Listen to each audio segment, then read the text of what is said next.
where I'm helping those who are working towards a LMSW or LCSW pass their exam.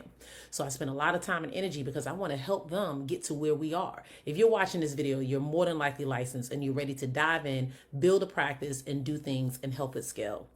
So here we talk about business strategies, marketing tips, how to shift your mindset to go from overwhelmed to being elite. So if you're ready to take your practice to the next level, let's jump into it. Today, I'm talking about why most private practices fail. Yes, I'm trying to be positive and trying to be uplifting, but the reality is what the reality is. A lot of people reach out to me and they have their private practices and they're wondering why they're stagnant or they're not growing or not getting to the place that they would like to be. So I'm going to tell you some things you can avoid and some things you can do so you don't end up having one of those practices that fail.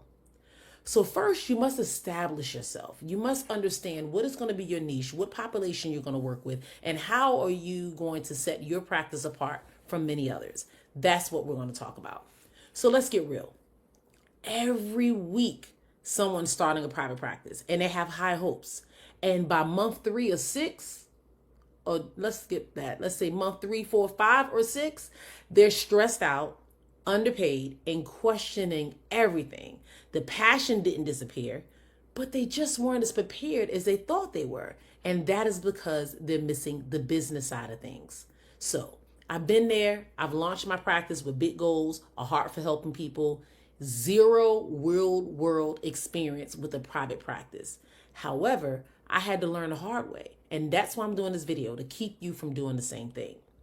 So although I learned the hard way and I had to kind of learn how to build a private practice, I had a lot of experience in business.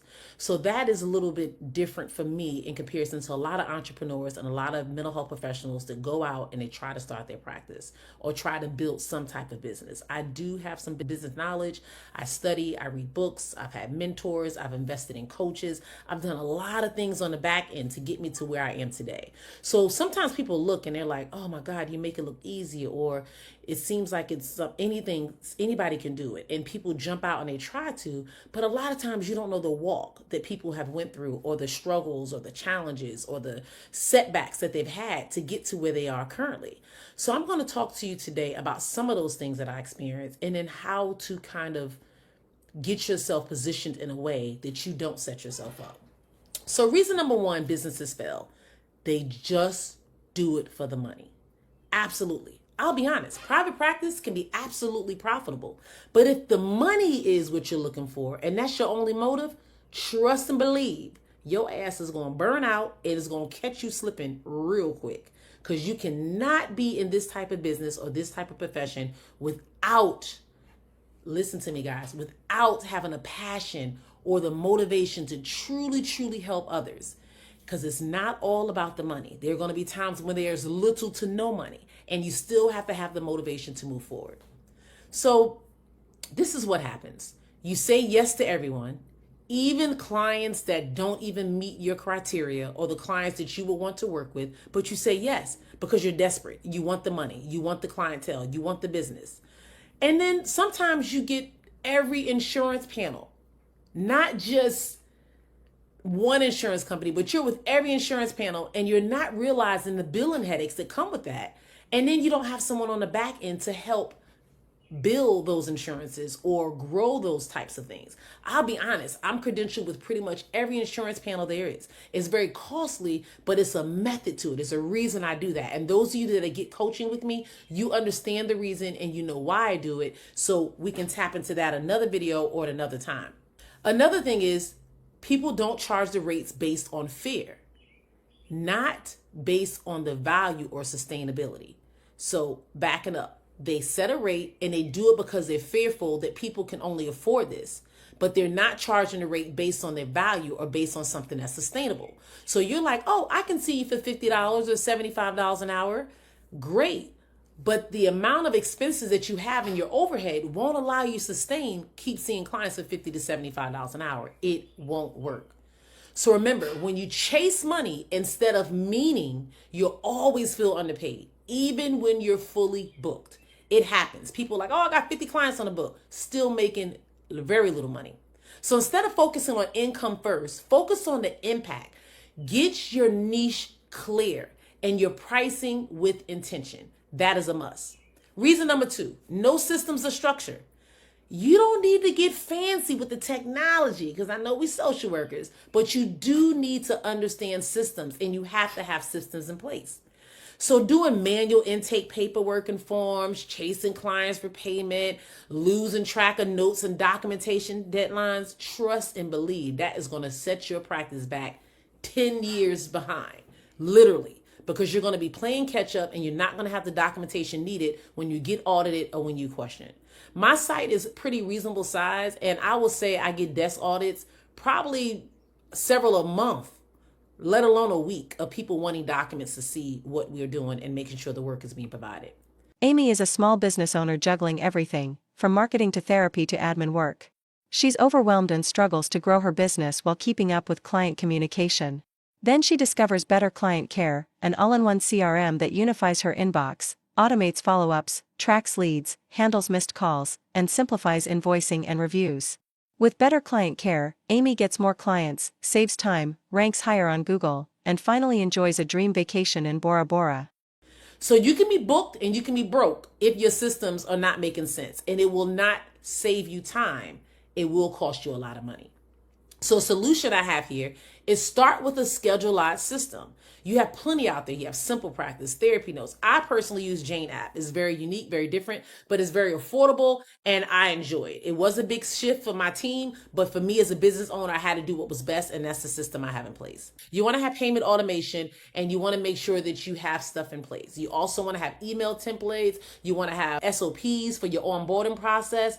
Yes, so these are your systems. You got to have the systems and how you're going to operate when you're bringing people on and you're working with individuals.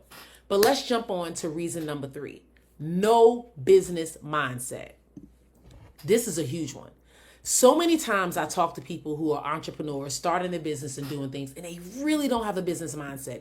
And to me, guys, this is something that you have to enhance and you have to work on and you have to do on your own. This is not something someone can just give you. I've given people many of tools, and when you give people tools, they don't necessarily use them because they didn't have to go out and get the tools themselves or see how heavy the tool was when they carried it, because you're more likely hindering them when you just give someone something versus having them earn it or realize what is needed to get to that level.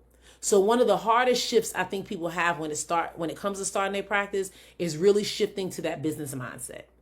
Especially because a lot of social workers have that heart-centered helper mentality. We want to help the world.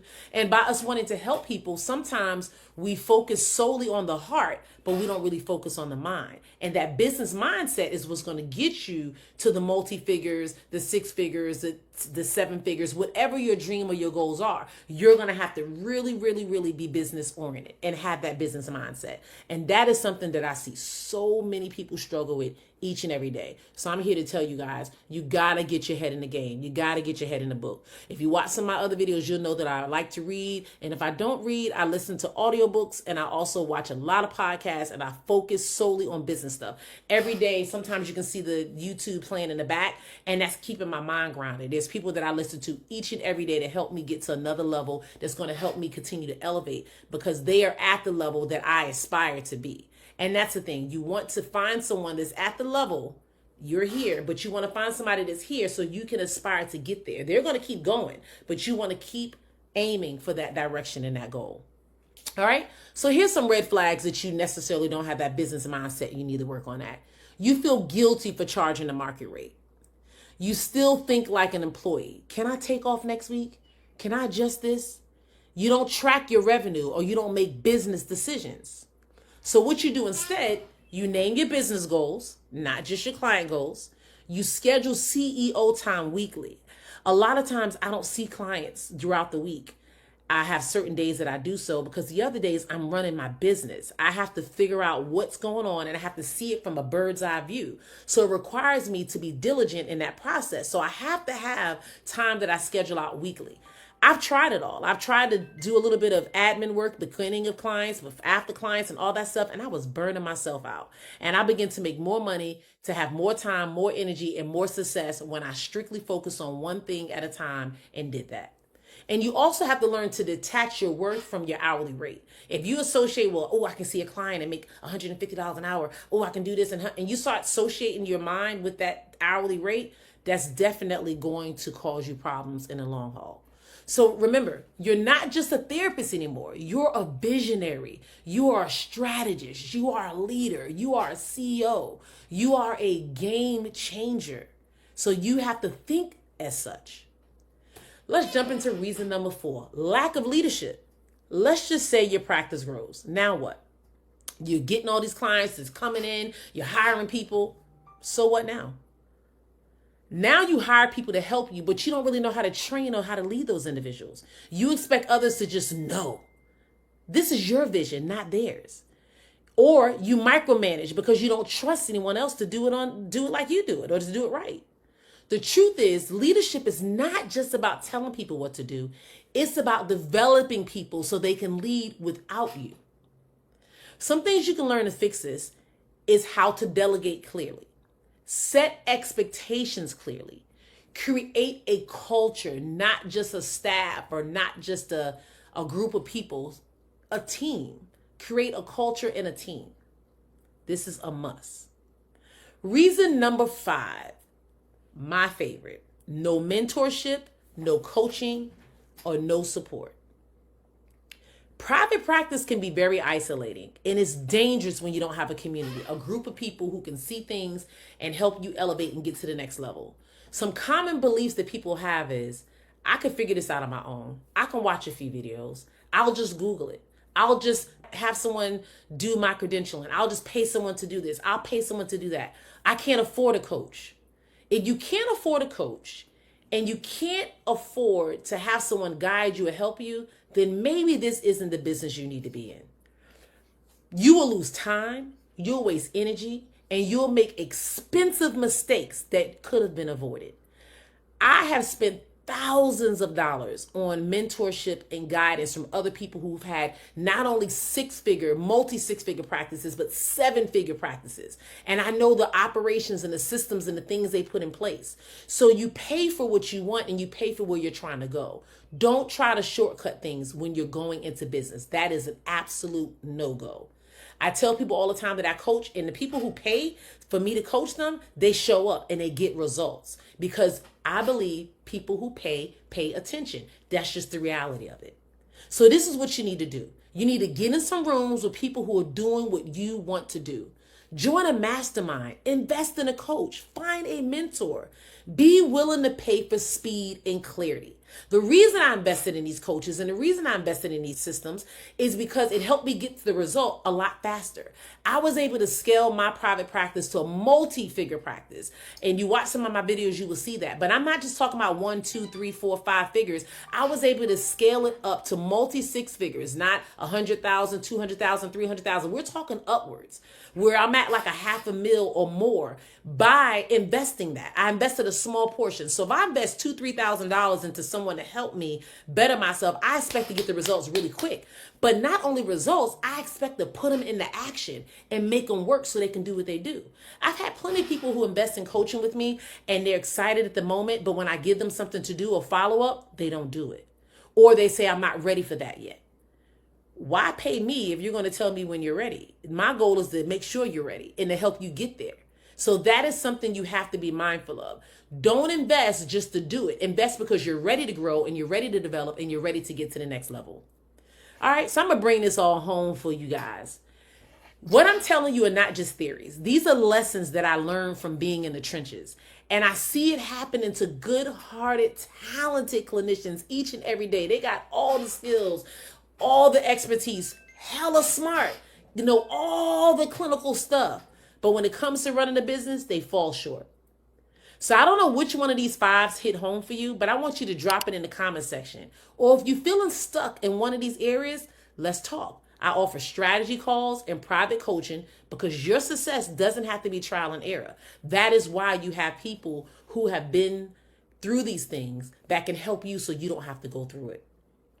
So if you're watching this and you're ready to build smarter, not just harder, make sure you hit the subscribe button, check the links below, check the links in the bio. I've got resources to help you shift from barely surviving to leading a thriving and aligned private practice. So let's go. I hope to see you soon.